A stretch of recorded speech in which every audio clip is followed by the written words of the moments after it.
Assalamualaikum warahmatullahi wabarakatuh. Perkenalkan, saya Fazal Zinanto dengan akhiran 166.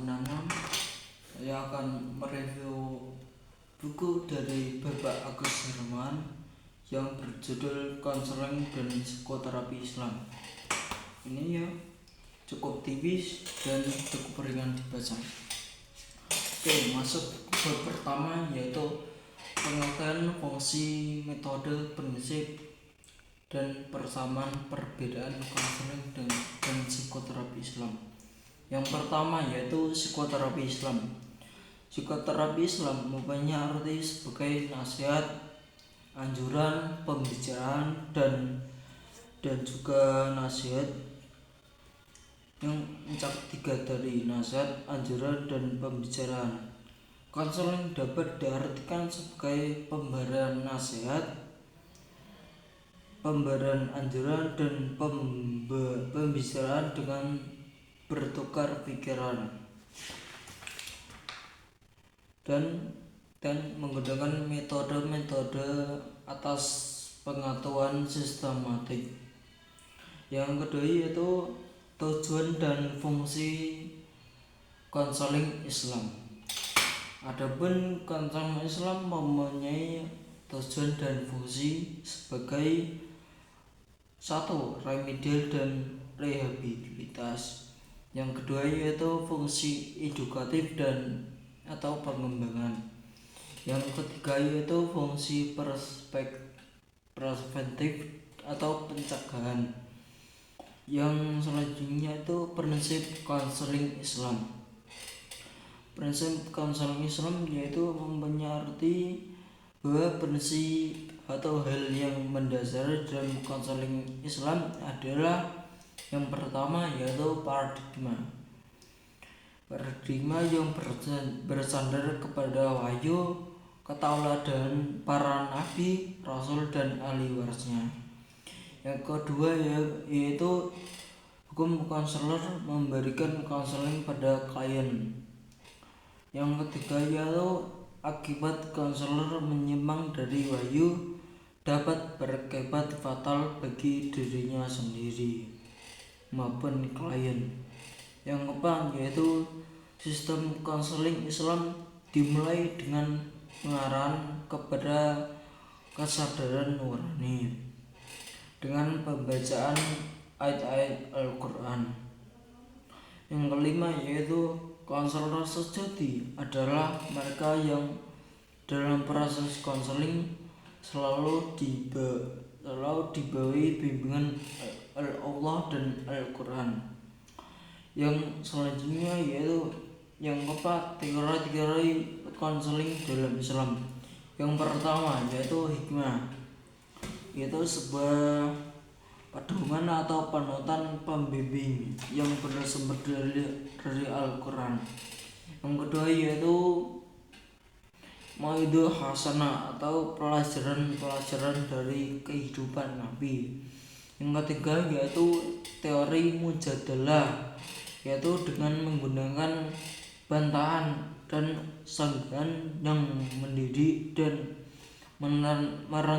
menenteramkan, tentu saja didasarkan pengetahuan yang mumpuni paradigma Al-Quran dan Sunnah. Yang selanjutnya itu psikoterapi Islam. Psikoterapi Islam sendiri mempunyai arti psiko yang artinya jiwa dan terapi yang artinya pengobatan. Psikoterapi Islam yaitu pengobatan jiwa yang bersumber pada secara Islam. Yaitu adapun objek psikoterapi Islam yang pertama yaitu mental, yang kedua spiritual, yang ketiga yaitu moral, dan keempat fisik atau jasmania. Adapun metode psikoterapi Islam yaitu metode ilmiah, dan yang kedua yaitu metode keyakinan.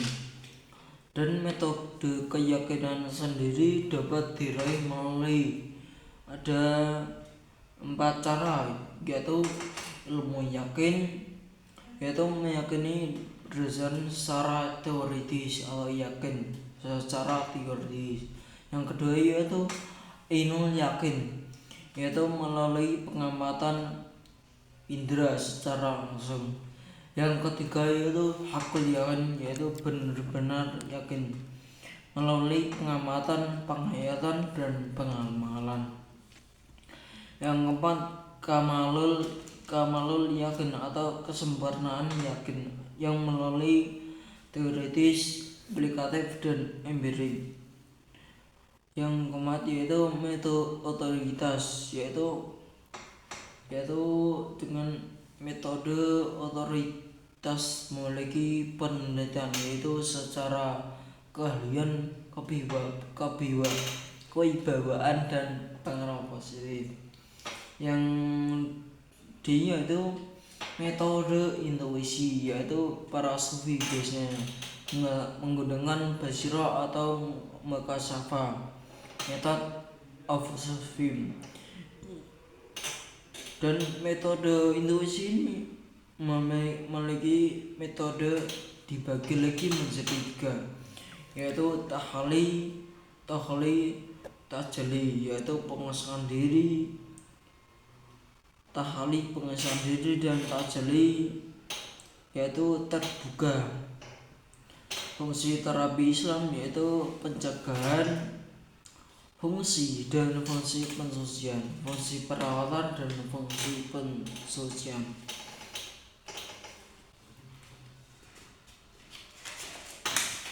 Adapun yang bab kedua yaitu hakikat manusia, yaitu merupakan hal fundamental, suatu hal yang menentukan tingkah laku. Jadi para ahli itu mengungkapkan hakikat manusia yaitu merupakan fundamental yang menentukan tingkah laku.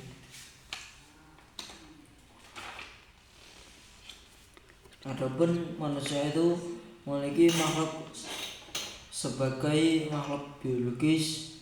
Yang selanjutnya yaitu bentuk yang selanjutnya yaitu sejarah psikoterapi Islam. Sejarah psikoterapi Islam sejak abad ke-9 hingga abad ke-13. Yang pertama yaitu Ibnu Khaldun, menjadi pelopor pendekatan sosiologis dan teori sejarah.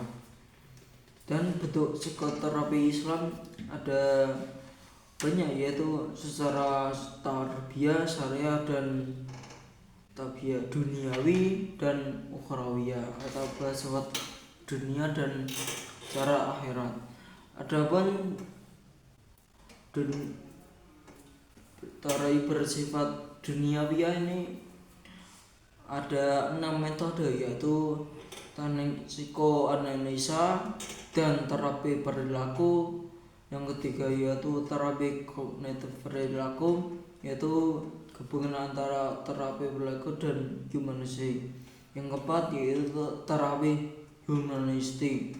Yang kelima yaitu terapi elektif atau integratif. Yang keenam yaitu teknik terapi kelompok dan keluarga.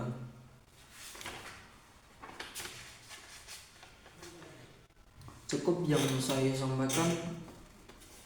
Adapun materi 1-5, apabila ada kesalahan mohon dimaafkan. Wassalamualaikum warahmatullahi wabarakatuh.